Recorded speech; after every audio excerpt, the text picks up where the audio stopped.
सहनाववतो सहनौ भुनक्तु सह वीर्यङ्करवावहै तेजस्विनावधीतमस्तु मा विद्विषावहै। ॐ शान्ति शान्ति शान्तिः। ॐ नारायणं पद्मभुवं वसिष्ठं शक्तिं च तत्पुत्रपराशरं च व्यासं शुकं गौडपदं महान्तं गोविन्दयोगीन्द्रमथस्य शिष्यं श्रीशङ्कराचार्यमथस्य पद्मपादं च हस्तामलकं च शिष्यम् तं तोटकं वार्तिककारमन्यान् अस्मद्गुरून् सन्ततमानतोऽस्मि। शङ्करं शङ्कराचार्यं केशवं बादरायणं सूत्रभाष्यकृतौ वन्दे भगवन्तौ पुनः पुनः। सूत्रभाष्यप्रणेतारौ वेदान्ताब्जप्रभाकरौ वन्दे परस्परात्मानौ बादरायणशङ्करौ। श्रुतिस्मृतिपुराणानाम् आलयं करुणालयं नमामि भगवत्पादं शङ्करं लोकशङ्करं। नमामि भगवत्पादशङ्करं लोकशङ्करं। वन्दे तं सच्चिदानन्दं यतिवर्यं महामतिं वेदवेदान्ततारज्ञं सद्गुरुं प्रणतोऽस्म्यहम्। सदाशिवसमारम्भां शङ्कराचार्यमध्यमाम् अस्मदाचार्यपर्यन्तां वन्दे गुरुपरम्पराम्। ॐ नमो ब्रह्मादिभ्यो ब्रह्मविद्यासम्प्रदायकर्तृभ्यो वंशर्षिभ्यो नमो महद्भ्यो नमो गुरुभ्यः। सर्वोपप्लवरहितः प्रज्ञानघनः प्रत्यगर्थो ब्रह्मैवाहमस्मि ब्रह्मैवाहमस्मि। अधीहि भगवो ब्रह्म श्रीमच्छङ्कर भगवत्पूज्यपादमहासद्गुरुभ्यो नमः। श्री श्री सच्चिदानन्देन्द्र सरस्वती सद्गुरुभ्यो नमः। यो ब्रह्माणं विदधाति पूर्वं यो वै वेदांश्च प्रहिणोति तस्मै तन्मदेवमात्मबुद्धिप्रकाशम् मुमुक्षुर्वै शरणमहं प्रपद्ये। ॐ शान्ति शान्ति शान्तिः।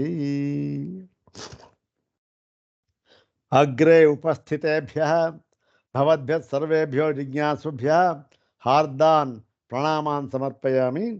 ब्रह्मसूत्र शांकर भाष्ये द्वितीयाध्याये तृतीये पादे सप्तभिः सूत्रैरुपनिबद्धेऽस्मिन् प्रथमे वेदधिकरणे तानि सर्वाणि सप्तसूत्राणि एकवारं पठित्वा अनन्तरं तत्रैव उपनिबद्धं प्रकृतं प्रकृतं प्रकृतं षष्ठं सूत्रं तथा पादादितोऽपि इदं षष्ठं सूत्रमेव।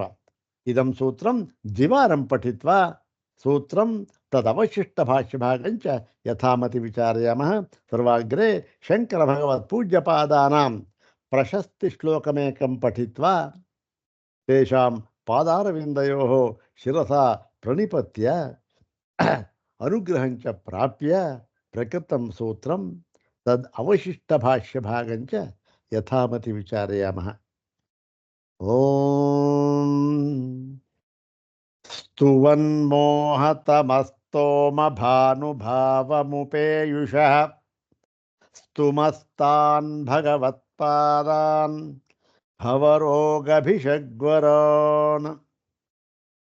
ॐ स्तुवन्मोहतमस्तोमभानुभावमुपेयुषः ಸ್ತೋಮ ಭಾನುಭಾವಮುಪೇಯುಷಃ ಸ್ತುಮಸ್ತಾನ್ ಭಗವತ್ಪಾದಾನ್ ಭವರೋಗಭಿಷಗ್ವರಾನ್. ಅಥ ಶ್ರೀಮಚ್ಛಂಕರ ಭಗವತಃ ಕೃತೌ ಶಾರೀರಕಮೀಮಾಂಸ ಶಾರೀರಕಮೀಮಾಂಸಾ ಭಾಷ್ಯೆ ದ್ವಿತೀಯೇ ಅವಿರೋಧಾಧ್ಯಾಯೇ ತೃತೀಯೇ ಪಾದೆ ಪ್ರಥಮಂ ಸಪ್ತಸೂತ್ರಾತ್ಮಕಂ ವಿಯದಧಿಕರಣಂ. ಓಂ ನ ವಿಯದಶ್ರುತೇಃ ಓಂ ಅಸ್ತಿತು ಓಂ ಗೌಣ್ಯಸಂಭವಾತ್ ಓಂ ಶಬ್ದಾಚ್ಚ ಓಂ ಸ್ಯಾಚ್ಚೈಕಸ್ಯ ಬ್ರಹ್ಮಶಬ್ದವತ್ ಓಂ ಪ್ರತಿಜ್ಞಾಃ ನಿರವ್ಯತಿರೇಕಾಚ್ಛಬ್ದೇಭ್ಯಃ ಓಂ ಯಾವದ್ವಿಕಾರಂತು ವಿಭಾಗೋ ಲೋಕವತ್. ಬ್ರಹ್ಮಸೂತ್ರ ಶಾಂಕರ ಭಾಷ್ಯದ 2ನೆಯ ಅವಿರೋಧಾಧ್ಯಾಯ, ಅದರಲ್ಲಿ 3ನೆಯ ಪಾದ, ಅದರಲ್ಲಿ ಮೊಟ್ಟ ಮೊದಲನೆಯ ಅಧಿಕರಣ ವಿಯದಧಿಕರಣ. ಅದರಲ್ಲಿ 7 ಸೂತ್ರಗಳನ್ನು ಅಡಕೆ ಮಾಡಿದ್ದಾರೆ ಭಗವಾನ್ ಬಾದರಾಯಣರು. ಅದರಲ್ಲಿ ಪ್ರಕೃತ 6ನೆಯ ಸೂತ್ರ. ಆ ಸೂತ್ರ ಮೊದಲಿನಿಂದಲೂ ಕೂಡ ಅದು 6ನೇ ಸೂತ್ರ. ಪಾದಾದಿತ, ಪಾದದ ಮೊದಲಿನಿಂದಲೂ ಕೂಡ ಅದು 6ನೆಯ ಸೂತ್ರ. ಅದು ಆ ಸೂತ್ರವನ್ನು ವಿಚಾರ ಮಾಡೋಣ. ಮುಖ್ಯ ಭಾಗವನ್ನು ವಿಚಾರ ಮಾಡ್ತಾ ಇದ್ದೇವೆ. ಸ್ವಲ್ಪ ಭಾಗ ಆಗಿದೆ, ಅವಶಿಷ್ಟ ಭಾಗವನ್ನು ನೋಡೋಣ. ಈಗ ಆ ಒಂದು ಪ್ರಕೃತ ಸೂತ್ರ ಇದೆಯಲ್ಲ, ಪ್ರತಿಜ್ಞಾ ನಿರವ್ಯತಿರೇಕಾಚ್ಛಬ್ದೇಭ್ಯ ಓಂ ಪ್ರತಿಜ್ಞಾ ನಿರವ್ಯತಿರೇಕಾಚ್ಛಬ್ದೇಭ್ಯ. ಅದು ಇಲ್ಲ, ಕರೆಕ್ಟ್, ಸರಿಯಾಗಿದೆ. ಇದರ ಅನ್ವಯ ಹೇಗಾಗುತ್ತೆ? ಅವ್ಯತಿರೇಕಾತ್ ಪ್ರತಿಜ್ಞಾ ಅಹಾನಿ, ಪ್ರತಿಜ್ಞಾಯಾ ಅಹಾನಿ. ಕಥಮಿದಂ ಅವಗಮ್ಯತೆ, ಕಥಮಿದಂ ನಿಶ್ಚೀಯತೆ ಇತ್ಯುಕ್ತೆ ಶಬ್ದೇಭ್ಯಃ ಇದಂ ನಿಶ್ಚೀಯತೆ ಅವಸೀಯತೆ. ಯಾವ ವ್ಯತಿರೇಕವಾಗಲಿ ವಿರೋಧವಾಗಲಿ ಇದಕ್ಕೆ ಇಲ್ಲ. ಆದ್ದರಿಂದ ಯಾವುದಕ್ಕೆ ಇಲ್ಲ?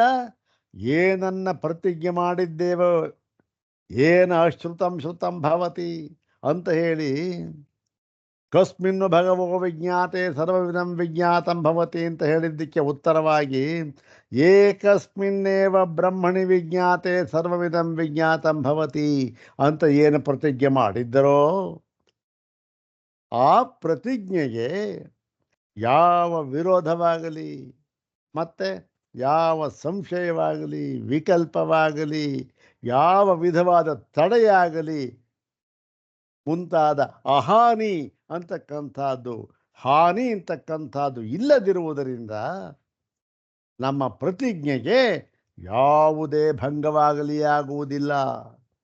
ಇದು ಹೇಗೆ ಗೊತ್ತಾಗುತ್ತೆ ನಮಗೆ ಅಂದರೆ ಶಬ್ದಗಳಿಂದಲೇ ಗೊತ್ತಾಗುತ್ತದೆ. ಶಬ್ದಗಳಿಂದ. ಇದ್ಯಾವುದು ಬಹುವಚನ ಪ್ರಯೋಗ ಮಾಡಿದ್ದಾರೆ.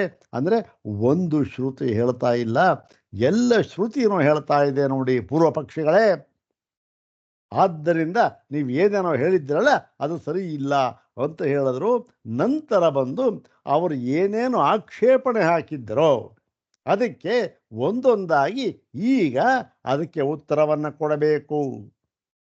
ಅದಕ್ಕೂ ಕೂಡ ಮೊಟ್ಟ ಮೊದಲನೆಯದಾಗಿ ಏನು ಹೇಳಿದ್ದ ಪೂರ್ವ ಪಕ್ಷಿ? ನೋಡಿ ಸ್ವಾಮಿ, ಈ ಒಂದು ಆಕಾಶಕ್ಕೆ ಉತ್ಪತ್ತಿಯನ್ನು ಹೇಳಿಲ್ಲ. ಆದ್ದರಿಂದ ಏನಾಗುತ್ತೆ? ಆಕಾಶಕ್ಕೆ ಉತ್ಪತ್ತಿ ಇರ್ತಕ್ಕಂಥದ್ದು ಇಲ್ಲ. ಯಾವಾಗ ಉತ್ಪತ್ತಿ ಇಲ್ವೋ ಅದಕ್ಕೆ ಲಯವೂ ಇಲ್ಲ. ಯಾವಾಗ ಉತ್ಪತ್ತಿ ಲಯ ಅಂತ ಎರಡೂ ಇಲ್ವೋ ಅದೇನಾಗುತ್ತೆ? ಅದು ಕೂಡ ಬ್ರಹ್ಮದಂತೆಯೇ ಸ್ವತಂತ್ರ ಅಂತ ಆಗಿಬಿಡುತ್ತೆ. ಈಗ ಹೀಗಾದರೆ ಹೇಗೆ? ಯಾತಕ್ಕೆ ಇದನ್ನು ಹೇಳ್ದ ಅಂತಂದರೆ ನೋಡಿ, ಹಿಂದಿನ ಒಂದು ಪಾದದಲ್ಲಿ ಹೇಳಿದ್ದ ಎಲ್ಲಿಯೂ ಕೂಡ ಶ್ರುತಿಯಲ್ಲಿ ಏನು ವಿಗಾನ ಎಂಬತಕ್ಕಂಥದ್ದು ಕಂಡುಬರುವುದಿಲ್ಲ. ವಿಗಾನ ಅಂದ್ರೇನು? ವಿಧ ವಿಧವಾದ ಗಾನಗಳು, ಅಂದರೆ ಹೇಳಿಕೆಗಳು. ಇಲ್ಲೊಂದು ಹೇಳೋದು, ಅಲ್ಲೊಂದು ಹೇಳೋದು, ಅಂಥದ್ದು ಎಲ್ಲೂ ಕಂಡು ಬಂದಿಲ್ಲ. ಶ್ರುತಿಯಲ್ಲಿ ಎಲ್ಲಕ್ಕೂ ಕೂಡ ಏಕವಾಕ್ಯತೆ ಇದೆ ಅಂತ ಹೇಳಿಬಿಟ್ಟು ನೀವು ಏನು ಮಾಡಿದ್ರಿ? ಆ ಭಾಗವತ ಮತವನ್ನ, ಯಾವುದು ಕಾಪಾಲಿಕರು ಮತ್ತೆ ಶೈವ ಶಾಕ್ತರು ಇವರನ್ನೆಲ್ಲ ಏನು ಮಾಡಿದ್ರಿ? ತಳ್ಳಿ ಹಾಕಿದ್ರಿ ಅವರ ಮತವನ್ನ. ನಿಮಗೆ ಬಲ ಯಾವುದಿತ್ತು ನೋಡಿ? ಶ್ರುತಿಯಲ್ಲಿ ಏಕವಾಕ್ಯತೆ ಇದೆ. ಏನದು? ಬ್ರಹ್ಮ ಒಂದೇ ಸತ್ಯ ಎಂಬತಕ್ಕಂಥದ್ದು. ಅದರಿಂದಲೇ ಈ ಜಗತ್ತು ಬಂದಿದೆ ಅಂತಕ್ಕಂಥದ್ದು. ಇದರಲ್ಲಿ ವಿಗಾನ ಅಂತಕ್ಕಂಥದ್ದು ಇಲ್ಲ ಅಂತ ಹೇಳಿ ಬ್ರಹ್ಮದ ಕಾರ್ಯದ ಬಗ್ಗೆ ವಿಗಾನವನ್ನು ಹೇಳುತ್ತಿದೆ ಶ್ರುತಿ ಅಂತ ನೀವು ಹೇಳಿದ್ರಿ. ಅದಕ್ಕಾಗಿ ಭಗವಾನ್ ಬಾದರಾಯಣರು ಈ ಒಂದು ಪಾದವನ್ನು ಪ್ರಾರಂಭ ಮಾಡ್ತಾ ಇದ್ದಾರೆ. ನೋಡಿ ಸ್ವಾಮಿ, ನೀವೇನು ಪ್ರತಿಜ್ಞೆ ಮಾಡಿದ್ರಲ್ಲ ಅದು ಸರಿ ಇಲ್ಲ. ಯಾಕೆ? ಇಲ್ಲೂ ಕೂಡ ಏಕವಾಕ್ಯತೆ ಇಲ್ಲ, ವಿಗಾನ ಅಂತಕ್ಕಂಥದ್ದು ಕಂಡು ಬರುತ್ತಿದೆ. ಮೊಟ್ಟ ಮೊದಲಿಗೆ ನಾವು ಹೇಳ್ತಾ ಇದ್ದೇವೆ ನೋಡಿ, ಇದೆ ಅಂತ ಹೇಳಿಬಿಟ್ಟೆ. ಯಾವುದು ಈಗ ನಾವು ವಿಚಾರ ಮಾಡ್ತಾ ಇದ್ದೇವಲ್ಲ ಅದು. ಆಕಾಶ ಹುಟ್ಟು, ಆಕಾಶಕ್ಕೆ ಹುಟ್ಟು ಅಂತ ಒಬ್ಬ ಹೇಳಿ ಒಂದು ಕಡೆ ಹೇಳಿದೆ, ಇಲ್ಲ ಅಂತ ಇನ್ನೊಂದು ಕಡೆ ಹೇಳಿದೆ. ಏನು ಸ್ವಾಮಿ ಇದು? ನೀವೇ ಹೇಳಿದ್ರಲ್ಲ, ಹೇಗೆ ಏಕವಾಕ್ಯತೆ ಹೇಗೆ ಅಂತ. ಈಗ ನೋಡಿ, ಸರ್ವಜ್ಞರಾದ ಭಗವಾನ್ ಬಾದರಾಯಣರು, ಸರ್ವಜ್ಞನಾದ ಭಗವಾನ್ ಶಂಕರರು ಏನು ಮಾಡಬೇಕು? ಇದನ್ನ ನಿವಾರಣೆ ಮಾಡಿ, ಇಲ್ಲಪ್ಪ ನೀ ತಿಳ್ಕೊಂಡಿರ್ತಕ್ಕಂಥದ್ದು ತಪ್ಪು, ಏಕವಾಕ್ಯತೆ ಇದೆ ಅಂತ ಹೇಳಬೇಕು. ಅದಕ್ಕಾಗಿ ಈ ಭಾಗವನ್ನು ಪ್ರಾರಂಭ ಮಾಡಿದ್ದಾರೆ. ಅದರಲ್ಲಿ ಮೊಟ್ಟ ಮೊದಲನೆಯ ಒಂದು ಸಂಶಯ ಇತ್ತಲ್ಲ, ಆಕಾಶಕ್ಕೆ ಹುಟ್ಟು ಅಂತಕ್ಕಂಥದ್ದನ್ನು ಒಂದು ಕಡೆ ಹೇಳಿದ್ದಾರೆ, ಇನ್ನೊಂದು ಕಡೆ ಹೇಳಿಲ್ಲ. ಏನು ತಗೊಳ್ಬೇಕು, ಯಾವುದು ಬಿಡಬೇಕು ಅಂತಕ್ಕಂಥದ್ದು ಗೊತ್ತಿಲ್ಲ. ಆದ್ದರಿಂದ ಯಾವುದು ಹೇಳಿಲ್ಲ ಅದನ್ನು ತಗೊಳ್ಳೋಣ, ಯಾವುದು ಹೇಳಿದ್ದಾರೆ ಅದನ್ನು ತಗೊಳ್ಳೋಣ, ಯಾವುದು ಹೇಳಿಲ್ಲ ಅಂತ ಬಿಡೋಣ ಅಂತ ಹೇಳಿಬಿಟ್ಟು ಛಾಂದೋಗ್ಯ ವಾಕ್ಯ ತಗೊಂಡ್ರು. ಅಲ್ಲಿ ಆಕಾಶ ಹೇಳಿಲ್ಲ, ಆದ್ದರಿಂದ ಹುಟ್ಟಿಲ್ಲ ಅಂತ ಹೇಳಿದ್ರು. ಅದಕ್ಕೆ ಸಮಾಧಾನವನ್ನು ಹೇಳಿದ್ದಾಯಿತು. ಅದಕ್ಕೆ ಸಮಾಧಾನ ಹೇಳಿ ಅದನ್ನು, ಇಲ್ಲಪ್ಪ ನಿನ್ನ ಒಂದು ನಿನ್ನ ತಿಳುವಳಿಕೆ ಇದೆಯಲ್ಲ ಅದು ಸರಿ ಇಲ್ಲ ಅಂತ ಹೇಳಿದ್ರು. ಅದು ನೆನ್ನೆ ಆಗಿತ್ತು. ಈಗ ಪ್ರಕೃತ ಏನು? ಇನ್ನೊಂದು ಸಂಶಯ ಏನದು? ಅದಕ್ಕೆ ನೋಡಿ, ಇವನು ಏನು ಹೇಳಿದ್ದ? ಈ ಒಂದು ಬ್ರಹ್ಮಕ್ಕೆ ಪರ್ಯಾಯವಾಗಿ ಆಕಾಶ ಎಂಬುದನ್ನು ಹೇಳಿ ಅದಕ್ಕೆ ಹುಟ್ಟಿಲ್ಲ ಅಂತ ಹೇಳಿಬಿಟ್ರೆ ಆವಾಗ ಏನಾಗುತ್ತೆ? ಬೇರೆ ಪ್ರತಿಜ್ಞೆ ಎಲ್ಲ ಹೋಗಿಬಿಡುತ್ತಲ್ಲಪ್ಪ ಅಂತಂದರೆ, ಇಲ್ಲ ಸ್ವಾಮಿ ಅದಕ್ಕೂ ಸಮನ್ವಯ ಮಾಡ್ಬೋದದು, ಏನು ತೊಂದರೆ ಇಲ್ಲ. ಏನಪ್ಪ ಹೇಗೆ ಸಮನ್ವಯ ಮಾಡ್ತೀಯಾ? ಇಲ್ಲ ಸ್ವಾಮಿ ಮಾಡ್ಬೋದು ಅಂತಂದರೆ ಏನದಕ್ಕೆ? ಅದಕ್ಕೊಂದು ನ್ಯಾಯ ಹೇಳಿದ್ದ. ಏನು ನ್ಯಾಯ? ಕ್ಷೀರೋದಕ ನ್ಯಾಯ. ಇವಾಗ ಹಾಲು ನೀರು ಏನಾಗಿದೆ? ಎರಡೂ ಬೇರೆ ಬೇರೆ ತತ್ವಗಳು, ಹೌದು ತಾನೆ? ಒಂದು ಚಂಬು ಹಾಲಿರುತ್ತೆ, ಅದಕ್ಕೊಂದು ತೊಟ್ಟು ನೀರು ಬಿದ್ದುಬಿಡುತ್ತೆ. ನೀರು ಬಿದ್ದುಬಿಟ್ರೆ ಏನಾಗುತ್ತೆ? ನಾವು ಹಾಲನ್ನು ತಿಳಿದರೆ ಆ ನೀರನ್ನು ತಿಳಿದಾಗೆ ಆಗೋಯ್ತು. ಹಾಗಾಗಿ ಏನಾಗಿದೆ ಗೊತ್ತೇನು? ನಾವು ತೇಜಸ್ಸನ್ನು ತತ್ತೇಜೋ ಅಸೃಜತ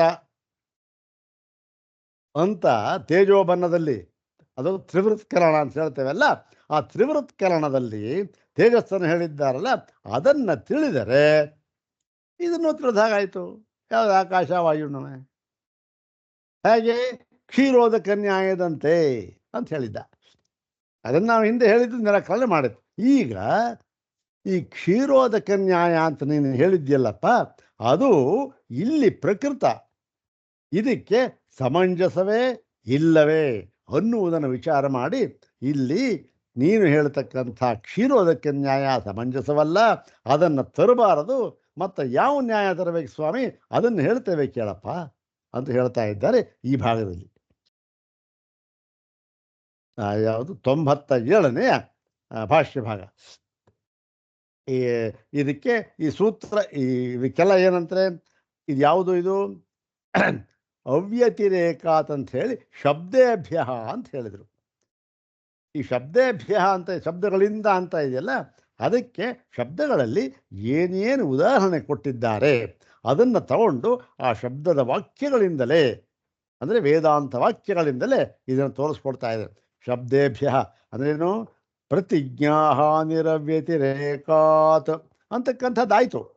ಈಗ ಶಬ್ದೇಭ್ಯ ಅದನ್ನು ಹೇಳಿ ಸ್ವಾಮಿ ಅದನ್ನು ಹೇಳ್ತಾ ಇದ್ದಾರೆ ಶಬ್ದ.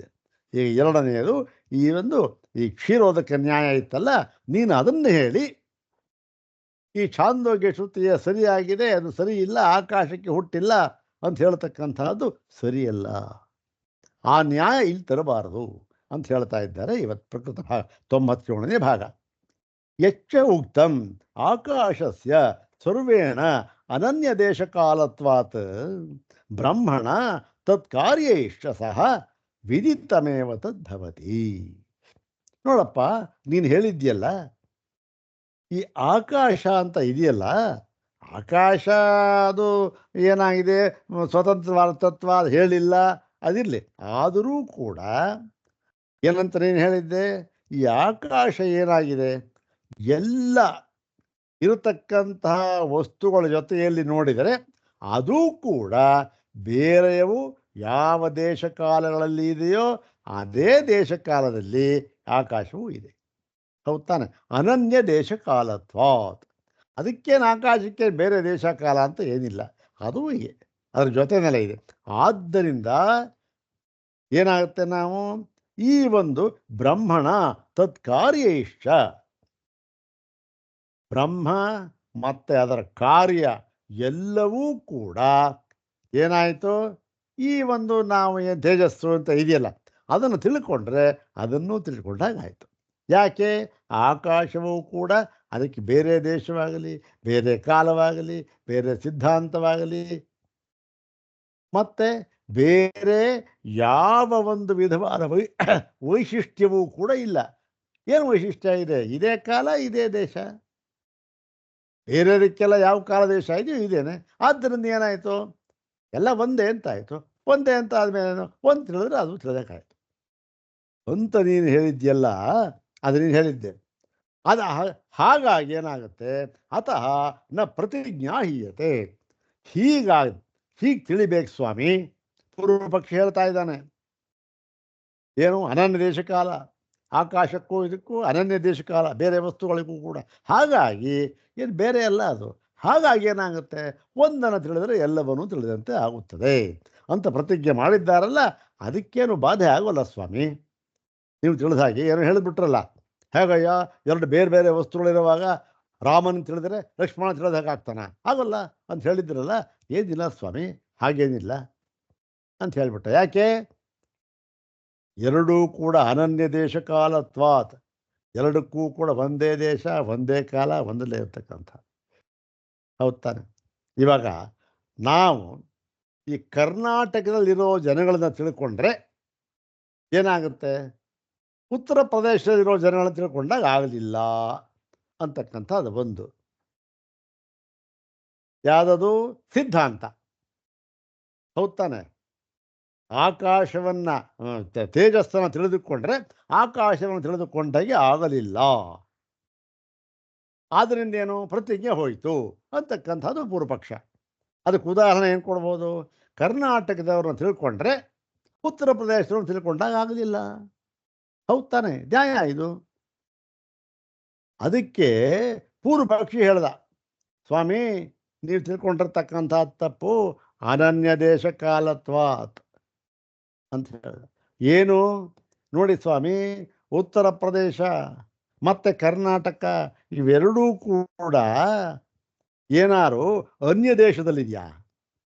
ಏನೂ ಇಲ್ಲ. ಎರಡೂ ಕೂಡ ಭಾರತದಲ್ಲಿಯೇ ಇರ್ತಕ್ಕಂಥದ್ದು. ಮತ್ತೆ ಎರಡಕ್ಕೂ ಕಾಲ ಒಂದೇ. ಎರಡೂ ಭಾರತವೇ, ಅದು ಭಾರತವೇ, ಇದು ಭಾರತವೇ. ಹಾಗಾಗಿ ಏನಾಯಿತು, ಅದನ್ನು ತಿಳಿದ್ರೆ ಏನು ತಿಳ್ಕೊಂಡಾಗ ಆಯಿತು ಅನ್ನೋ ಪ್ರತಿಜ್ಞೆಗೆ ಏನೂ ಬಾಧಕವಾಗೋದಿಲ್ಲ. ಹೌದು ತಾನೆ? ಅಂತ ಇವನು ಸಿದ್ಧಾಂತ. ಯಾರ್ದು? ಪೂರ್ವಪಕ್ಷಿದು.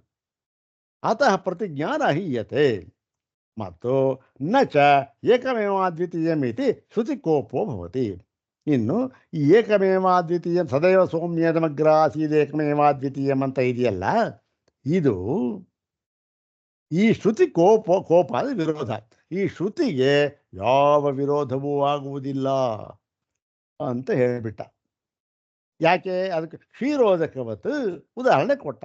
ಕ್ಷೀರೋದಕವತ್ ಬ್ರಹ್ಮನಭಸೋಹೋ ಅವ್ಯತಿರೇಕೋಪತ್ತೇ ಇತಿ. ಚಂಬಾಲಿತ್ತು, ಅದಕ್ಕೊಂದು ಉದಾಹರಣೆ ನೀರು ಬಂತು, ನೀರು ಬಿಟ್ಟರು, ಏನಾಯಿತು? ಅದು ಎರಡೂ ಕೂಡ ಒಂದಾಯಿತು. ಹಾಗಾಗಿ ಹಾಲನ್ನು ತಿಳ್ಕೊಂಡ ನೀರು ತಿಳ್ಕೊಂಡಾಗಾಯಿತು. ಅದೇ ರೀತಿ ಬ್ರಹ್ಮನಭಸೋಹೋ, ಬ್ರಹ್ಮ ಮತ್ತು ನಭಸ್ಸು ಎರಡೂ ಕೂಡ ಏನಾಗಿದೆ? ಎರಡೂ ಕೂಡ ಬೇರೆ ಬೇರೆ. ಅದು ಹುಟ್ಟಿಲ್ಲ, ಆಕಾಶಕ್ಕೆ ಹುಟ್ಟಿಲ್ಲ, ಆದರೂ ಕೂಡ ಹಾಲು ನೀರಿನಂತೆ ಸೇರಿಕೊಂಡು ಬಿಟ್ಟಿದೆ. ಆದ್ದರಿಂದ ಏನಾಗುತ್ತೆ? ಏನೂ ತೊಂದರೆ ಇಲ್ಲ, ಹೇಳ್ಬೋದು ಅಂತ ಹೇಳಿಬಿಟ್ಟ. ಇದಕ್ಕೆ ನೋಡಿ, ಇಲ್ಲಿ ನಾವು ಒಂದು ತಿಳ್ಕೊಳ್ಬೇಕು. ಇದು ಇಲ್ಲಿ ಹೇಳಿಲ್ಲ, ಇದಕ್ಕೆ ಸಂಬಂಧಪಟ್ಟಿಲ್ಲ, ಆದರೆ ತೈತ್ತಿರೀಯದಲ್ಲಿ ಹೇಳಿದೆ. ಏನಂತ ಹೇಳಿದೆ ಅಂತಂದರೆ ನೋಡಿ, ಈ ಒಂದು ಬ್ರಹ್ಮಕ್ಕೆ ಯಾವ ಒಂದು ವಿಶೇಷಣವನ್ನು ಹೇಳಿದ್ದಾರೆಯೋ ಅದು ಏನಾಗಿದೆ? ಬೇರೆ ಯಾವುದಕ್ಕೂ ಅನ್ವಯಿಸುವುದಿಲ್ಲ. ಬ್ರಹ್ಮಕ್ಕೆ ಯಾವುದೋ ವಿಶೇಷಣ ಹೇಳಿದ್ದಾರೆ, ಅದು ಬೇರೆ ಯಾವುದಕ್ಕೂ ಅನ್ವಯಿಸುವುದಿಲ್ಲ. ಬೇರೆ ಯಾವುದಕ್ಕೂ ಏನೋ ಬ್ರಹ್ಮಕ್ಕೆ ಪರ್ಯಾಯವಾಗಿನೇ ಇದೆ ಅಂತ ಹೇಳಿದೆಯಲ್ಲಪ್ಪ ಆಕಾಶ ಅಂತ, ಅದಕ್ಕೂ ಕೂಡ ಅನ್ವಯಿಸೋದಿಲ್ಲ ಈ ವಿಶೇಷಣ ಅಂತ. ಅದಕ್ಕೆ ಏನು ಹೇಳಿದ್ರು? ಇದು ವಿಶೇಷಣವಲ್ಲ. ತೈತ್ತಿರೀಯದಲ್ಲಿ ಹೇಳಿದ, ಇಲ್ಲಿ ಹೇಳಿಲ್ಲ. ಅದು ವಿಶೇಷಣವಲ್ಲ. ಏನು ಹೇಳಿದ್ರು? ಅದನ್ನ ಲಕ್ಷಣ ಪ್ರಧಾನವಾದ ವಿಶೇಷಣ. ಅದು ವಿಶೇಷಣವೇ, ಆದರೆ ಲಕ್ಷಣ ಪ್ರಧಾನವಾದ ವಿಶೇಷಣ. ಅಯ್ಯಯ್ಯೋ, ಇದೇನು ಸ್ವಾಮಿ ಏಕಮೇವಾದ್ವಿತೀಯಂ ಅಂತಂತ? ಹಾಗೆ ಇಲ್ಲಿ ಈ ಏಕಮೇವಾದ್ವಿತೀಯಂ ಅಂತ ಇದೆಯಲ್ಲ, ಇದು ಏನಾಗಿದೆ? ಈ ವಿಶೇಷಣ ಅಲ್ಲ, ಇದು ಲಕ್ಷಣ ಪ್ರಧಾನವಾದ ವಿಶೇಷಣ. ಹಾಗಾಗಿ ಇದು ಏನಾಗಿದೆ? ಇದು ಏಕಮೇವಾದ್ವಿತೀಯಂ ಅಂತಕ್ಕಂಥ ಒಂದು ವಿಶೇಷಣ ಕೇವಲ ಬ್ರಹ್ಮಕ್ಕೆ ಮಾತ್ರ ಅನ್ವಯಿಸತಕ್ಕಂಥದ್ದು ಅಷ್ಟೇ ಹೊರತು ಆಕಾಶವೂ ಇಲ್ಲ, ಯಾವುದೂ ಇಲ್ಲ, ಯಾವುದಕ್ಕೂ ಅನ್ವಯಿಸೋದಿಲ್ಲ. ಆದ್ದರಿಂದ ಈ ವಿಶೇಷಣಕ್ಕೆ ಏನಾಯಿತು? ಲಕ್ಷಣ ಅಂತ ಹೇಳಿದ್ರು. ಇದು ಎರಡಕ್ಕೂ ಕೂಡ ಇರತಕ್ಕಂಥ ವ್ಯತ್ಯಾಸ, ಲಕ್ಷಣಕ್ಕೂ ಮತ್ತು ವಿಶೇಷಣಕ್ಕೂ ಇರತಕ್ಕಂಥ ವ್ಯತ್ಯಾಸ. ವಿಶೇಷಣ ಅಂದರೆ ಏನಾಗುತ್ತೆ? ವಿಶೇಷಣ ಆ ಒಂದು ಸಜಾತಿಯ ವಸ್ತುವಿನಿಂದ ಮಾತ್ರ ಬೇರ್ಪಡಿಸುತ್ತೆ. ಇದನ್ನು ನೋಡಿ ನಾವು ಚೆನ್ನಾಗಿ ಮನಗಾಣಬೇಕು. ಸಜಾತಿಯ ವಸ್ತುವಿನಿಂದ, ಅದನ್ನು ಉದಾಹರಣೆ ಕೊಟ್ಟಿತ್ತು, ಹೇಳಿತ್ತಲ್ಲ, ಅಲ್ಲಿ ಒಂದು ಹಸು ಇದೆ, ಕೆಂಪು ಹಸು ಅಂದರೆ ಆ ಕೆಂಪು ಅನ್ನೋದಕ್ಕಂಥದ್ದು ವಿಶೇಷಣ. ಕಪ್ಪು ಕಪ್ಪು ಅಂತಕ್ಕಂಥದ್ದು ವಿಶೇಷಣ, ಹೌದು ತಾನೆ? ಇವಾಗ ಕೆಂಪು ಕಪ್ಪು ಅಂತಕ್ಕಂಥದ್ದು, ಕೆಂಪು ಹಸು ಅಂತಕ್ಕಂಥದ್ದು ಕಪ್ಪು ಹಸುವಿನಿಂದ ಮಾತ್ರ ಬೇರ್ಪಡಿಸುತ್ತೆ ಅಷ್ಟೇ. ಮತ್ತೇನು ಬೇರ್ಪಡಿಸೋದಿಲ್ಲ? ಕಪ್ಪು ಕುದುರೆಯಿಂದ ಬೇರ್ಪಡಿಸೋದಿಲ್ಲ. ಕಪ್ಪು ಕುದುರೆ ಬೇರೆ ಬೇರೆ ಆಗೇ ಇರುತ್ತೆ, ಇದು ಹೀಗೆ ಇರುತ್ತೆ. ಬೇರೆ ಏನು? ಈ ಒಂದು ಕಪ್ಪು ಹಸುವಿನಿಂದ ಮಾತ್ರ ಬೇರ್ಪಡಿಸುತ್ತೆ. ನೀಲೋತ್ಪಲ ಅಂತ ಹೇಳ್ತೇವೆ. ಕಮಲ ಅದು ಅಷ್ಟೇ. ಕಮಲ, ನೀಲಿ ಕಮಲ, ಬಿಳಿ ಕಮಲ ಅಂದರೆ ಆ ಕಮಲದಲ್ಲಿ ನೀಲಿ ಕಮಲ ತಗೊಂಬಾಪ ಅಂದರೆ ಬಿಳಿ ಕಮಲ ತಗೊಂಬರ್ಬೇಡ ಅಂತ ಅರ್ಥ ಅಷ್ಟೇ. ಆ ಸಜಾತಿ ವಿಶೇಷಣ, ಅದು ಲಕ್ಷಣ ಆಗಲ್ಲ, ಅದು ಎಲ್ಲದಕ್ಕೂ ಅನ್ವಯಿಸ್ಬಿಡುತ್ತೆ. ಮತ್ತು ಇರತಕ್ಕಂಥ ನಾಮರೂಪಾತ್ಮಕವಾದ ಎಲ್ಲದಕ್ಕೂ ಅನ್ವಯಿಸಿ, ಎಲ್ಲದಕ್ಕಿಂತಲೂ ಕೂಡ ವಿಶಿಷ್ಟವಾಗಿರತಕ್ಕಂಥದ್ದು ಅನ್ನೋದನ್ನು ಹೇಳುತ್ತೆ. ಇದು ಇದು ಲಕ್ಷಣ ವಾಕ್ಯ. ಇದು ಅವನಿಗೆ ಅಷ್ಟು ಗೊತ್ತಾಗೋದಿಲ್ಲ. ಇದು ವಿಶೇಷಣ, ಅದು ಆಗಲಿ ಬಿಡಿ ಅಂತ ಹೇಳ್ಬಿಟ್ಟೆ. ನೋಡೋಣ ಈಗ, ಹೀಗೆ ಅವ್ಯತಿರೇಕ ಅಂತ ಆಯ್ತಲ್ಲ, ಅದಕ್ಕೆ ತ್ರೋಚ್ಯತೆ, ಇದಕ್ಕೆ ನಾವು ಹೇಳ್ತೇವೆ ಅಂಥೇಳಿ ಅದಕ್ಕೆ ಹೇಳ್ತೇವೆ. ಉತ್ತರ ಹೇಳ್ತಾ ಇದೆ, ನಹಿ ನ ಕ್ಷೀರೋದಕ ನ್ಯಾಯೇನ ಇದಂ ಏಕವಿಜ್ಞಾನೇನ ಸರ್ವವಿಜ್ಞಾನಂ ನೇತವ್ಯಂ. ನೋಡಪ್ಪ, ಈ ಒಂದು ಈ ಏಕಮೇವಾದ್ವಿತೀಯಂ ಅಂತ ಹೇಳಿದಾರಲ್ಲ, ಅದು ಯಾವುದರಂತೆ? ಕ್ಷೀರೋದಕ ನ್ಯಾಯದಂತೆ ಅರ್ಥ ಮಾಡಬಾರದು. ಏನು ಒಂದನ್ನು ತಿಳಿದರೆ ಎಲ್ಲವನ್ನೂ ತಿಳಿದಂತೆ ಆಗುತ್ತದೆ ಅಂತ ಹೇಳಿದ್ರು. ಅದನ್ನ ಹೇಗೆ ಹಾಲಿನಲ್ಲಿ ಬೆರೆತಿರುವ ಒಂದು ತೊಟ್ಟು ನೀರು ಇದೆ, ಅದನ್ನ ಹಾಲನ್ನು ತಿಳಿದರೆ ಆ ನೀರನ್ನು ತಿಳಿದ ಹಾಗೆ ಆಗುತ್ತದೆಯೋ ಹಾಗೆ ಹಾಗರ್ಥ ಮಾಡಬಾರದು. ಹಾಗರ್ಥ ಮಾಡೋದು ತಪ್ಪಾಗುತ್ತೆ. ಯಾತಕ್ಕೆ ತಪ್ಪಾಗುತ್ತೆ ಅದನ್ನು ಹೇಳೋದಕ್ಕೆ ನಾವಿದಿರೋದು, ಹೇಳ್ತೇವೆ, ಕೂತ್ಕೊಳ್ಳಪ್ಪ ಹೇಳ್ತಾರೆ. ಆ ಒಂದು ಈ ಕ್ಷೀರೋದಕ ನ್ಯಾಯದಿಂದ ಇದನ್ನ ನಾವು ತರಬಾರದು. ಮತ್ತು ಯಾವ ದೃಷ್ಟಾಂತ ತರಬೇಕು ಸ್ವಾಮಿ ಅಂದರೆ, ಮೃದಾದಿ ದೃಷ್ಟಾಂತ ಪ್ರಣಯನಾಧಿ ಪ್ರಕೃತಿ ವಿಕಾರ ನ್ಯಾಯೇನೈವ ಇದಂ ಸರ್ವವಿಜ್ಞಾನಂ ನೇತವ್ಯಂ ಇತಿ ಗಮ್ಯತೆ. ಇಲ್ಲಿ ಪ್ರಕೃತಿ ವಿಕಾರ ನ್ಯಾಯೇ ಅಂತಕ್ಕಂಥದ್ದು ಒಂದು ಲೈನಲ್ಲಿದೆ, ನೈವ ಅಂತಕ್ಕಂಥದ್ದು ಇನ್ನೊಂದು ಲೈನಲ್ಲಿದೆ. ಎಂಥವರಾಗಿರಲಿ ಓದೋವಾಗ ಏನಾಗುತ್ತೆ, ಪ್ರಕೃತಿ ವಿಕಾರ ನ್ಯಾಯೇ ನೈವ ಇದಂ ಸರ್ವವಿಜ್ಞಾನಂ ನೇತವ್ಯ ಅಂತ ಓದ್ಕೊಳ್ಬೇಕು ಅಂತ ಒಂದು ಬರುತ್ತೆ. ಹಾಗಲ್ಲ, ಇದು ಪ್ರಕೃತಿ ವಿಕಾರ ನ್ಯಾಯೇನ ಏವ ಅಂತ ಇದು ಪದಚ್ಛೇದ. ಪ್ರಕೃತಿ ವಿಕಾರ ನ್ಯಾಯೇನ ಏವ ಇದಂ ಸರ್ವವಿಜ್ಞಾನ ನೇತವ್ಯ. ನೋಡಪ್ಪ, ಆ ದೃಷ್ಟಾಂತ ಅಲ್ಲ ಇದು. ಯಾಕೆ? ಶ್ರುತಿಯಲ್ಲೇ ಹೇಳಿದ್ದಾರೆ. ಯಾವುದು? ಮೃದಾದಿ, ಏನು ಮಣ್ಣು ಮೊದಲಾದ. ಮಣ್ಣು ಮೊದಲಾದ ಅಂದ್ರೆ ಏನು? ಆ ಮಣ್ಣು, ಲೋಹ, ಅವೆಲ್ಲ, ಲೋಹಮಣಿ ಇವೆಲ್ಲ ಹೇಳಿದ್ರೆ 3 ವಿಶೇಷಣ, ಅಲ್ಲಿ 3 ದೃಷ್ಟಾಂತಗಳು. ಅದು ಆದಿ ಅಂದರೆ. ಹೀಗೆ ಮಣ್ಣೇ ಮೊದಲಾದ ದೃಷ್ಟಾಂತವನ್ನು ಹೇಳಿರುವುದರಿಂದ ಅದನ್ನು ಇಲ್ಲಿ ತಗೊಂಬಂದು ಯಾವುದನ್ನು ತರಬಾರ್ದು? ಕ್ಷೀರೋದಕ ನ್ಯಾಯ ತರಬಾರ್ದು. ಈ ಮೃದಾದಿ, ಮಣ್ಣು ಮುಂತಾದ ಒಂದು ದೃಷ್ಟಾಂತಗಳಿಂದ ಹೇಳಿದ್ದಾರಲ್ಲ, ಏಕೇನ ಮೃತ್ಪಿಂಡೇನ ಸರ್ವಂ ನಿರ್ಮಯಂ ವಿಜ್ಞಾತಂ ಸ್ಯಾತ್ ಅಂತ ಹೇಳಿದ್ದಾರಲ್ಲ, ಅದನ್ನ ಇಲ್ಲಿ ತಗೊಂಬಂದು ಪ್ರಕೃತಿ ವಿಕಾರ ನ್ಯಾಯೇನ ಇದಂ ಸರ್ವ. ಪ್ರಕೃತಿ ವಿಕಾರ ನ್ಯಾಯೇನ, ಪ್ರಕೃತಿ ಅಂತಂದರೆ ಕಾರಣ, ವಿಕಾರ ಅಂತಂದರೆ ಕಾರ್ಯ. ಈ ಕಾರಣ ಕಾರ್ಯ ನ್ಯಾಯೇನ. ಏನು ಕಾರಣ ಕಾರ್ಯ ನ್ಯಾಯ ಅಂದರೆ, ಕಾರಣಕ್ಕೂ ಅನನ್ಯತ್ವ ಎಂಬತಕ್ಕಂಥದ್ದು 3 ಕಾಲದಲ್ಲೂ ಕೂಡ ಇರುತ್ತದೆ ಅಂತಕ್ಕಂಥದ್ದು ನ್ಯಾಯ. ಹಾಗೊಂದು ಇಲ್ಲ ಅಂದರೆ ಅದು ಕಾರ್ಯ ಅಂತ ಆಗೋದಿಲ್ಲ, ಇದು ಕಾರಣ ಅಂತಲೂ ಆಗೋದಿಲ್ಲ. ಇದು ಕಾರಣ, ಇದು ಕಾರ್ಯ ಅಂತ ಆಗ್ಬೇಕಾದ್ರೆ ಅನನ್ಯತ್ವ ಅಂತಕ್ಕಂಥದ್ದು ಇದ್ದೇ ಇರಬೇಕು. ಅದು ನ್ಯಾಯ. ಆ ನ್ಯಾಯವನ್ನು ಇಲ್ಲಿ ತರಬೇಕು. ಅದೇನು? ಈ ಸರ್ವಂ ವಿಜ್ಞಾನ ಏಕಸ್ಮಿನ್ ವಿಜ್ಞಾತೆ ಸರ್ವವಿಧಂ ವಿಜ್ಞಾತಂ ಭವತಿ ಇದೆಯಲ್ಲ, ಈ ಸರ್ವ ವಿಜ್ಞಾನವನ್ನು ಎಲ್ಲವನ್ನೂ ತಿಳಿದಂತೆ ಆಗುತ್ತದೆ ಅಂತಿದೆಯಲ್ಲ, ಅದನ್ನು ಪ್ರಕೃತಿ ವಿಕಾರ ನ್ಯಾಯೇನ ಅಂದ್ರೇನು? ಕಾರ್ಯಕಾರಣ ನ್ಯಾಯದಿಂದ ಇದನ್ನು ತಿಳಿಯಬೇಕು, ಕ್ಷೀರೋದಕ ನ್ಯಾಯದಿಂದ ಅಲ್ಲ. ಮತ್ತು ಅದನ್ನು ಕ್ಷೀರೋದಕ ನ್ಯಾಯೇನ ಚ ಸರ್ವವಿಜ್ಞಾನಂ ಕಲ್ಪ್ಯಮಾನಂ ನ ಸಮ್ಯಕ್ ವಿಜ್ಞಾನಂ ಸ್ಯಾತ್. ನೀನು ಕ್ಷೀರೋದಕ ನ್ಯಾಯ ತಂದುಬಿಟ್ಟು ಈ ಸರ್ವವಿಜ್ಞಾನ ಇದೆ, ಏಕಸ್ಮಿನ್ ವಿಜ್ಞಾತೆ ಸರ್ವವಿಧ ವಿಜ್ಞಾತಂ ಭವತಿ ಅಂತಿದೆಯಲ್ಲ, ಅದನ್ನು ನೀನು ಅರ್ಥ ಮಾಡಿದ್ರೆ ಆಗ ಏನಾಗುತ್ತೆ? ಅದು ಸರಿಯಾದ ಜ್ಞಾನವಾಗೋದಿಲ್ಲ, ಪರಿಪೂರ್ಣ ಜ್ಞಾನವಾಗೋದಿಲ್ಲ. ಸರಿಯಾದ ಜ್ಞಾನ, ಪರಿಪೂರ್ಣ ಜ್ಞಾನವಾಗೋದಿಲ್ಲ. ನಹಿ ಕ್ಷೀರಜ್ಞಾನ ಗೃಹೀತಸ್ಯ ಉದಕಸ್ಯ ಸಮ್ಯಜ್ಞಾನ ಗೃಹೀತತ್ವಂ ಅಸ್ತಿ ಅಂತ. ಈಗ ನೋಡಿ, ಕ್ಷೀರೋದಕ ನ್ಯಾಯ ಇದೆ, ಹಾಲನ್ನು ಅರ್ಥ ಮಾಡಿಕೊಂಡ. ಹಾಲನ್ನು ಅರ್ಥ ಮಾಡ್ಕೊಂಡೇನಾಯಿತು? ಅದರೊಳಗೆ ಬೆರೆತು ಹೋಗಿತ್ತು ನೀರು, ಅದು ಅರ್ಥವಾಯಿತು. ಇದು ಸಮ್ಯಜ್ಞಾನ, ಪರಿಪೂರ್ಣ ಜ್ಞಾನ ಆಗೋದಿಲ್ಲ. ಯಾಕೆ ಅಂದರೆ ಇವನಿಗೆ ಹಾಲಿನ ಜ್ಞಾನ ಆಯಿತು, ಹಾಲಿನ ಜ್ಞಾನ ಮಾಡ್ಕೊಂಡ, ಆಯಿತು ಸರಿ. ಆದರೆ ನೀರಿನ ಜ್ಞಾನ ಎಲ್ಲಾಯಿತು? ನೀರಿನ ಜ್ಞಾನ ಆಗಲಿಲ್ವಲ್ಲ, ಅಷ್ಟೇ.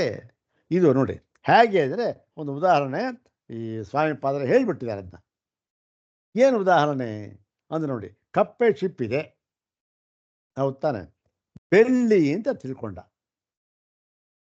ಬೆಳ್ಳಿ, ಕಪ್ಪೆ ಚಿಪ್ಪನ್ನು ಬೆಳ್ಳಿ ಅಂತ ತಿಳಿದದ್ದು ಏನಾಯಿತು? ಅದು ಯಾವುದೋ ಮಿಥ್ಯಾಜ್ಞಾನ ಆಯಿತು, ಭ್ರಮಜ್ಞಾನ ಆಯಿತು. ಓಹೋ, ಇದು ಬೆಳ್ಳಿಯಲ್ಲ ಅಂತ ತಿಳ್ಕೊಂಡ.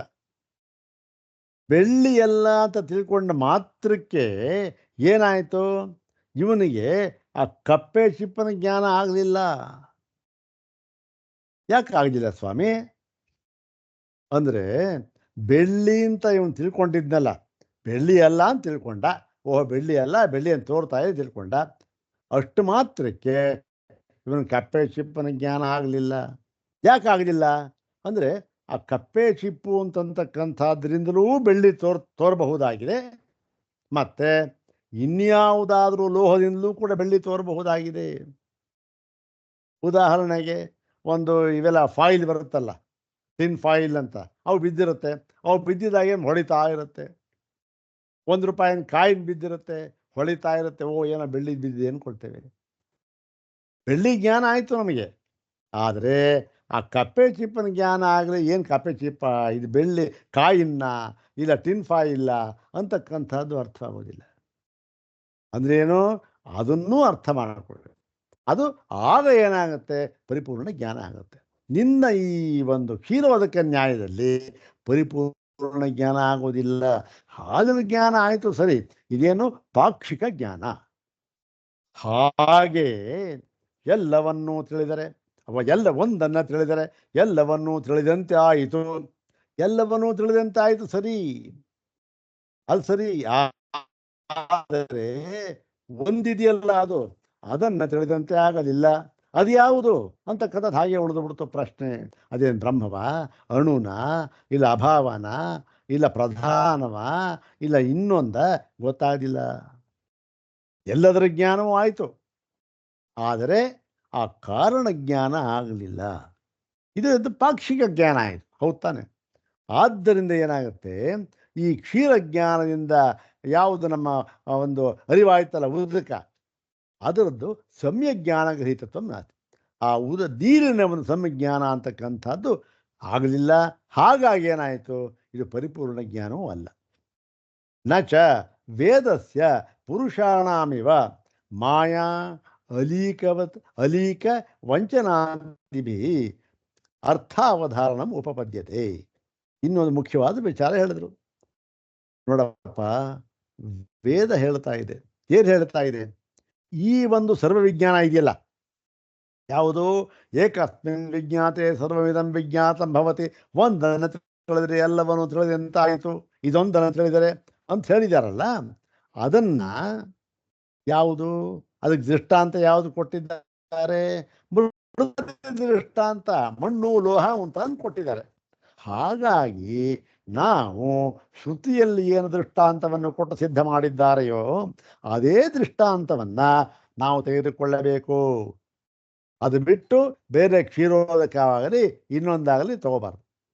ಯಾಕೆ ಅಂತಂದ್ರೆ, ಈ ವೇದ ಏನು ಗೊತ್ತೇನಪ್ಪ, ಅದು ಅಪೌರುಷೇಯ, ಹೌದಾನೆ? ಈ ಅಪೌರುಷೇಯವಾದದ್ದು ಹೇಗಿರುತ್ತೆ ಅಂದ್ರೆ, ಯಾರೋ ಪುರುಷಮತಿ ಪ್ರಭವ, ಪುರುಷನ ಒಂದು ಬುದ್ಧಿಯಿಂದ ಉತ್ಪನ್ನವಾದದ್ದು. ಅದು ಏನಾಗಿರ್ಬೋದು, ಆ ಪುರುಷನ ಬುದ್ಧಿಯಿಂದ ಉತ್ಪನ್ನವಾದದ್ದು ಏನಾಗಿರ್ಬೋದು ಅಂದ್ರೆ, ಅದು ಮಾಯಾ, ಅಲೀಕ, ವಂಚನ ಮುಂತಾದವುಗಳಿಂದ ಅದು ಕೂಡಿರಬಹುದು, ಹೇಳಕ್ಕಾಗೋದಿಲ್ಲ. ಏನು ಮಾಯಾ ಅಂತಂದ್ರೇನು? ಮಾಯಾ ಅಂತಕ್ಕಂಥದ್ದು ವಸ್ತು ನಿಜವಾಗಿ ಇಲ್ಲ, ಅದನ್ನ ಇದೆ ಅಂತ ತೋರಿಸ್ತಾನೆ. ಆನೆ ನಿಜವಾಗಿಯೂ ಇಲ್ಲ, ಹೌದು ತಾನೆ? ಆದರೆ ಆನೆ ಬಂತು ಎಲ್ಲಿ, ವೇದಿಕೆ ಮೇಲೆ, ಏನು ಮಾಯಾ ತೋರಿಸ್ಬಿಟ್ಟ. ಇಲ್ಲದೆ ಇರತಕ್ಕಂಥ ಪದಾರ್ಥವನ್ನ ಇದೆ ಎಂಬುದಾಗಿ ತೋರಿಸುವುದಕ್ಕೆ ಮಾಯಾ ಅಂತಲೂ. ಮತ್ತು ಈ ಅಲೀಕ ಅಂದ್ರೇನು, ಅದು ಇಲ್ಲದೆ ಇರತಕ್ಕಂಥ ಪದಾರ್ಥ ಇರುವಂತೆ ತೋರೋದು. ಇದು ಇರುವ ಪದಾರ್ಥವನ್ನ ಇಲ್ಲದೆ ಇರೋ ಹಾಗೆ ತೋರೋದು. ಎರಡಕ್ಕೂ ಒಂದು ಆಪೋಸಿಟ್, ಮಾಯಾ ಅಲೀಕ ಅಂತಂತ. ಅದಿಲ್ಲ, ಅದು ಯಾವುದೋ ಒಂದು ವಸ್ತು ಇಲ್ಲ, ಅದು ಇದೆ ಅಂತ ಹೇಳೋದು. ಯಾವನೋ ಒಬ್ಬ ಕೆಟ್ಟ ಗುಣ, ಅವನಲ್ಲಿ ಸದ್ಗುಣ ಇದೆ ಅಂತ ಹೇಳೋದು. ಅಲೀಕ ಮತ್ತು ಮಾಯಾ ಅಲೀಕ. ವಂಚನ ಅಂದ್ರೇನು? ವಂಚನ ಅಂತಂದ್ರೆ ಎರಡನ್ನ ಬಿಟ್ಟು ಬೇರೆ ಇನ್ಯಾವುದನ್ನ ಒಂದು ಹೇಳ್ತಕ್ಕಂಥದ್ದು ಎರಡೂ ಇಲ್ಲ. ಯಾವುದನ್ನು ಹೇಳ್ಬಿಟ್ಟು ವಂಚನೆ, ಇದು ಇಲ್ಲ ಅದು ಇಲ್ಲ, ಮೋಸ ಅಂತಾರಲ್ಲ ಆ ಥರದ್ದು. ಹೀಗೆ ವೇದವು ಎಂದಿಗೂ ಹೇಳುವುದಿಲ್ಲ. ಯಾಕೆ? ಅದು ಅಪೌರುಷೇಯ. ಇನ್ನು ಈ ಪುರುಷಮತಿ ಪ್ರಭಾವ ಅದಕ್ಕೆ ಇರ್ಬೋದು, ಅವೆಲ್ಲ ಹೇಳ್ಬೋದು, ಅವೆಲ್ಲ ಏನಂತ ಒಂದು ಹೇಳ್ಬೋದು, ಹೇಳದೇನೂ ಇರಬಹುದು. ಆದರೆ ಶ್ರುತಿ ಮಾತ್ರ ಹೇಳುವುದೇ ಇಲ್ಲ.